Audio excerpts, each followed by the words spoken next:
Assalamu alaikum, my dear students. How are you all? I hope you're all fine and feeling okay. This is your SST teacher, Miss Faryal Aziz from Sadiqin Education Services, back again with your lecture number 40. Now let's begin our chapter. Okay, now take out your social studies book.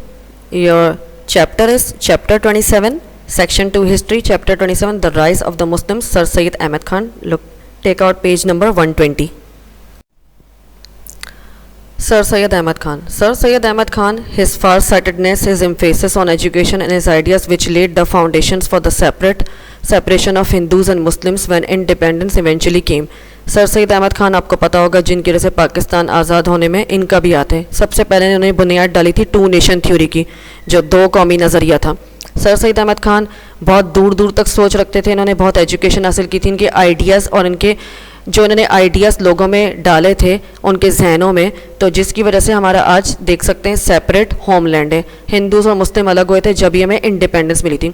Sir Syed Ahmad Taqvi बिन Syed Muhammad Muttaqi KCSI, commonly known as sir Syed Ahmad Khan, ये इनका पूरा नाम है, ठीक है। Was an Islamic pragmatist, Islamic reformer and philosopher of 19th century British India. 19th century 19वीं सदी में हमारे इस्लामिक प्रैग्मेटिस्ट थे, इस्लामिक रिफॉर्मर थे और फिलोसोफर थे हमारे ब्रिटिश इंडिया के। कहाँ पैदा हुए थे? अक्टूबर 1817 दिल्ली इंडिया में। डेथ हुई थी इनकी मार्च 27 1898 अलीगढ़ इंडिया में। और एजुकेशन कहाँ से हासिल की? ईस्ट इंडिया कंपनी कॉलेज में। नोटेबल आइडियाज़ इनका क्या था? टू नेशन थ्योरी, दो कौमी नज़रिया, मुस्लिम एडॉप्शन ऑफ वेस्टर्न आइडियाज़, और अवार्ड्स इनको मिला था star of India, Sitara India मिला था। सर सैयद अहमद खान आपको तो पता ही होगा कि कौन थे ये आपके। The Muslims had been left behind while the Hindus acquired Western education and forged ahead in business and industry as well as some government's jobs. Sir Syed was in the small group of enlightened Muslims who realized that modern education was the key to progress. मुस्लिम वो पीछे रह गए थे और जो Hindus थे आपके, उन्होंने वेस्टर्न एजुकेशन हासिल की तो वो बिज़नेस और इन सब में आगे बढ़ गए थे और इंडस्ट्री में, और उनको गवर्नमेंट की अच्छी अच्छी जॉब्स मिल गई थी। क्योंकि मुस्लिम्स आपको पता है थोड़े अनापरस्त थे, तो उन्होंने कहा कि हम अंग्रेज़ों की एजुकेशन क्यों हासिल करें। सर सैयद उसी स्मॉल ग्रुप में थे, जो वो ऐसे मुसलमानों के ग्रुप में थे जो पढ़े लिखे थे, ओके। और उन्होंने रियलाइज़ किया था कि मॉडर्न एजुकेशन ही हमारा की है प्रोग्रेस हासिल करने में। Sir Syed's family educational and professional background, he was forward looking and try to persuade the Muslims to move ahead instead of opposing the British. Sir Syed की जो फैमिली थी वो पढ़ी लिखी थी, एजुकेशनल और प्रोफेशनल बैकग्राउंड था उनका, वो फॉरवर्ड लुकिंग इंसान थे, ओके। और क्या कर रहे थे वो? उन्होंने काफ़ी मुस्लिम्स को परसुएड किया था कि उनको मनाने की कोशिश की थी कि आप लोग भी आगे चलिए, ब्रिटिश से लड़ना बंद कर दीजिए। They also did not trade with the British and eventually they became poor and depressed. मुसलमानों ने क्या किया था कि ब्रिटिश वालों के साथ कि हम लोग उनके साथ बिजनेस नहीं करेंगे, तिजारत नहीं करेंगे, तो इवेंचुअली इनके साथ क्या हुआ था, वो आहिस्ता आहिस्ता गरीब होते गए थे और आहिस्ता आहिस्ता डिप्रेशन में जाते जा रहे थे। He also tried to make the British realize their faults in dealing with मुस्लिम।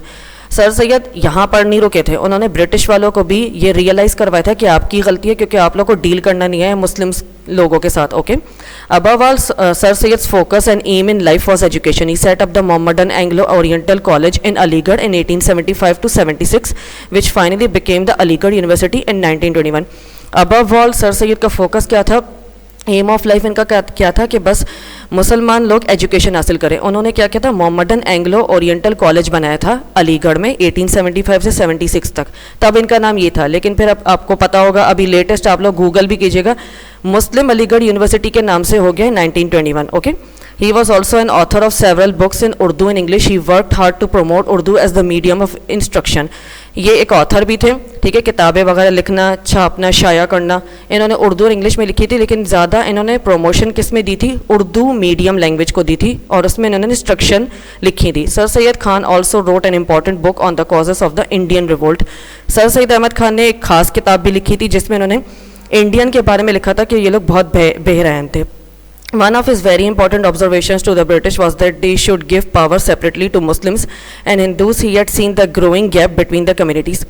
एक important observation उन्होंने ये लिखी थी कि ब्रिटिश की उन्होंने देखी थी कि वो लोग क्या कर रहे थे कि सेपरेटली पावर नहीं देना चाह रहे थे। वो ज़्यादातर हिंदू कम्युनिटी को ज़्यादा कर रहे थे प्रमोट और मुस्लिम्स को नहीं। लेकिन उन्होंने क्या बोला था सर सैयद अहमद खान ने कि मुस्लिम और हिंदू को सेपरेट कंसिडर किया जाए। और उन्होंने ये देखा इन दोनों कम्युनिटी में बहुत बड़ा गैप है, और गैप ऐसा कि हिंदूज़ बहुत ही आगे और मुस्लिम्स बहुत ही नीचे थे। This was the beginning of the two nation theory and ultimately the partition of the subcontinent in 1947। यह आपकी शुरुआत थी जिससे आपकी दो कौमी नज़रिया पेश किया था इन्होंने, टू नेशन थ्योरी जिसको बोलते हैं, और अल्टीमेटली आपके 1947 में पार्टीशन हुआ था। After the collapse of the Mughal Empire and the defeat in the War of Independence, the Muslims were set back considerably. जब मुगल एम्पायर वो बुरी तरीके से हार गई थी वॉर ऑफ इंडिपेंडेंस में, ठीक है, और मुस्लिम्स आपके आहिस्ता आहिस्ता गिरते जा रहे थे। The Hindus control commerce and industry and having acquired education got the best jobs. Hindu ने कॉमर्स और इंडस्ट्री में बहुत कब्जा कर लिया था और आहिस्ता आहिस्ता मुसलमान नीचे होते जा रहे थे और ये लोग ऊपर बढ़ते जा रहे थे पढ़ाई में भी, और बेस्ट जॉब्स इन्होंने ही ले ली थी। The Muslims on the other hand were left behind with low paid jobs as agricultural workers. They had unwisely rejected Western education and thus could not participate in the government or compete with the Hindus. मुस्लिम दूसरे हाथ में देखा जाए वो पीछे रह गए थे और उनके पास जो जॉब थी वो बहुत ही कम पैसों वाली, और ज़्यादातर बेचारे फार्मर्स थे, एग्रीकल्चर की तरफ काम कर लेते, क्योंकि उन्होंने देखें ये बिल्कुल गलत तरीका किया था, वो क्लेवर नहीं थे ना, तो उन्होंने क्या किया, वेस्टर्न एजुकेशन को रिजेक्ट कर दिया था कि हम नहीं करेंगे, हम इसमें पार्टिसिपेट नहीं करेंगे इनके गवर्नमेंट में, और क्या कर रहे थे, हिंदूज से कंपटीशन पर उतर रहे थे। However the minority of educated Muslims were keenly aware of these differences. जो माइनॉरिटी में थे, कम थे जो मुस्लिम, जो बिल्कुल पढ़े लिखे थे, ठीक है, उन्होंने ये अवेयरनेस उनमें आ गई थी कि उन्होंने देखा ये तो बहुत बड़ा हमारे अंदर डिफरेंस है कि हम लोग बहुत कम पढ़े लिखे हो गए, तो हिंदूज को हराने के लिए वो आगे बढ़ गए थे। Foremost among them was sir Syed Ahmad Khan. इनमें से एक थे वो सर सैयद अहमद खान थे। Born in Delhi in 1870, Delhi में पैदा हुए थे 1817 में। He belong to an old and prominent family. वो पुराने ज़माने के मशहूर तरीन एक फैमिली के मेंबर थे, prominent family, okay. Sir Syed Ahmad Khan, इनकी जो फैमिली, उनके फादर थे, 4 फादर्स, वो सब बहुत अमीर तरीन लोग थे और बहुत मशहूर थे उस ज़माने के। After receiving a traditional education he join the east India company and became a जज इन दिल्ली इन 1846। जब इन्होंने ट्रेडिशनल एजुकेशन हासिल की तो उन्होंने क्या किया था, ज्वाइन किया था ईस्ट इंडिया कंपनी और जज बन गए थे दिल्ली में 1846 में। During and after the war of independence most Muslims did not approve of Syed Ahmad Khan's attitude. He tried to stop the Muslims from opposing the British and began to work actively towards bringing about greater understanding between them. क्या हुआ था, जब during the war, after the war और उस during में जो war of independence हुई थी, मोस्टली मुस्लिम्स ने सर सैयद अहमद खान का जो एटीट्यूड था वो एक्सेप्ट नहीं किया था। वो कह रहे थे इसको क्या हो गया, ये ऐसे क्यों कर रहा है, मतलब ये तो ब्रिटिश वालों के साथ मिला हुआ है। लेकिन उनको ये नहीं पता चल रहा था, उनके अंदर की जो ख्वाहिश थी वो लोगों को दिख नहीं रही थी, क्योंकि वो क्या कर रहे थे, मुस्लिम को रोक रहे थे कि ब्रिटिश से लड़ना बंद करो। वो ये नहीं चाह रहे थे कि उनके साथ मिल जाओ, लेकिन वो चाह रहे थे अगर वो एजुकेशन का बोल रहे तो एटलीस्ट उस पर तो एजुकेशन हासिल करे, उस पर फोकस था। लेकिन उनको लग रहा था ये ब्रिटिश के साथ मिले हुए हमारे खिलाफ हैं, क्योंकि मुस्लिम्स उस ज़माने में थोड़े कदामत पसंद मुसलमान थे, ऑर्थोडॉक्स मुस्लिम, जो ये इन चीज़ों पर यकीन नहीं रखते थे। तो ऑब्वियसली ये थोड़े लिबरल टाइप है सर सैयद अहमद खान, तो वो चाह रहे थे कि ये एजुकेशन वगैरह हासिल करे, तो वहाँ पर लोग फिर लड़ना शुरू कर दिया, अपोज करना शुरू कर दिया था। फिर क्या हुआ, उन्होंने क्या किया, he tried to make the British realize their unfair and unjust treatment of the Muslims in showing greater favour to Hindus. इन्होंने फिर ब्रिटिश वालों को भी रियलाइज़ करवाया कि आप लोग बहुत नाइंसाफ़ी कर रहे हैं और आपने मुसलमानों के साथ अच्छा ट्रीटमेंट नहीं किया, और इन्होंने यही बताया कि आप लोग ज़्यादा फेवर हिंदू को कर रहे हैं, हिंदूज़ को फेवरेटिज्म। ऑब्वियसली बात है, याद रखें, काफिर काफिर से ही बनेगा, उनकी उससे दोस्ती हो जाएगी, मुसलमान से नहीं बनेगा, मुसलमान मुसलमान से बनेगा। ये ब्रिटिश और ये लोग हिंदू काफिर हैं, आपको पता है, और हिंदूज इंडियन, तो जाहिर सी बात है ये दोनों बन गए और हमें पीछे कर दिया इन्होंने। ये realize that Muslims would not progress successfully without knowledge and tried to highlight the importance of education and modern science. इन्होंने रियलाइज़ किया था कि मुस्लिम आहिस्ता आहिस्ता आगे नहीं बढ़ सकेंगे जब तक इनको नॉलेज नहीं मिलेगी, और वो हाईलाइट करवाना चाह रहे थे इंपॉर्टेंस ऑफ एजुकेशन और मॉडर्न साइंस को। लेकिन ऑब्वियसली बात है, उस ज़माने में मुस्लिम्स थोड़े यूँ टाइप थे सोच के कि हम नहीं हासिल करेंगे, वो मान भी नहीं रहे थे, थोड़े अनापरस्त थे, मतलब प्राइड आ गया था उनके अंदर। Sir Syed Ahmad Khan wrote many papers and books in Urdu and English. Sir Syed Ahmad Khan ने बहुत सारे पेपर्स लिखे थे, बुक भी लिखी थी उन्हें, और उन्होंने किस में शाया की थी, उर्दू और इंग्लिश में। Its efforts to create understanding between the British government and the Muslims and to remove ill feeling between the two. इनका ये ज़्यादा कोशिश थी, एफर्ट थी कि इन दोनों के बीच में अंडरस्टैंडिंग पैदा हो, ब्रिटिश गवर्नमेंट और मुस्लिम्स के बीच में, और इन दोनों के बीच में जो शुरू से दुश्मनी चलती आ रही है वो ख़त्म हो जाए। He also pointed out the unfair attitude of the British government towards the Muslims and bring about a better understanding of the Muslims problems. इन्होंने ये भी पॉइंट आउट किया था कि ब्रिटिश गवर्नमेंट वो बहुत ही अनफेयर एटीट्यूड रख रही थी, नाइंसाफ़ी कर रही थी मुस्लिम्स के साथ, और उन्होंने ये रियलाइज़ इनको करवाया था कि उनको मनवाया था कि मुसलमान की जो प्रॉब्लम है वो आप सॉल्व कीजिए। Sir Syed played a prominent role as one of the advocates of a homeland for the Muslims. Sir Syed ने बहुत बड़ा एक प्ले किया था रोल, किस पर प्रोमिनेंट रोल, वो एडवोकेट बने थे अपने होमलैंड के लोगों के, मुसलमानों के। Sir Syed Ahmad Khan was knighted in essence of award the title sir in 1888, he passed away in 1890 in the Aligarh university. Okay, sir Syed Ahmad Khan, उनको सर के नाम से खिताब किया था। आपको पता है सर इनका पूरा नाम नहीं था, सर इनको खिताब मिला था, इससे इनको नाइटेड किया था। ये अवार्ड है टाइटल सर के नाम से, ओके, 1888 में, और डेथ इनकी हुई थी 1898 में। ये आप देख सकते हैं, ये अलीगढ़ यूनिवर्सिटी है, ये अभी की तस्वीर है। अभी इनका नाम हो गया मुस्लिम अलीगढ़ यूनिवर्सिटी, ये पूरा नाम है, ओके। और आपने अपनी बुक के पेज 121 में भी देख सकते हैं। His purpose was to inform the people and to bring about a better understanding of the real problems faced by Muslim. इनका पर्पस सिर्फ एक ही था, लोगों को इन्फॉर्म कर सकें कि आप लोग अपने अंदर बेटर अंडरस्टैंडिंग लाए, बेटर चेंजिंग लाए, और रियल प्रॉब्लम जो मुस्लिम फेस कर रही थी उसको सॉल्व करने की कोशिश करें। Sir Syed Ahmad Khan was awarded a knighthood the title of sir in 1888। इनको सर का खिताब मिला था। नाइटहुड से मुराद जैसे किसी को एजाज़ देना, किसी को नवाजना, किसी को अवार्ड से, उसको बोलते हैं, okay. And sir Syed was a great supporter of education and his most important contribution perhaps is the setting up of the Mohammedan Anglo Oriental College in Aligarh in 1875 to 76। Sir Syed great supporter थे education के, और most important इनकी contribution क्या थी कि इन्होंने Mohammedan Anglo Oriental college Aligarh में बनाई थी 1875 से 76। एक साल का इन्होंने गैप इस वजह से दिया हुआ कि ये एक साल ये नाम रहा था, क्योंकि बाद में क्या हुआ था, इन्होंने फिर यूनिवर्सिटी बना दी, वो कॉलेज अब यूनिवर्सिटी के नाम से मशहूर है।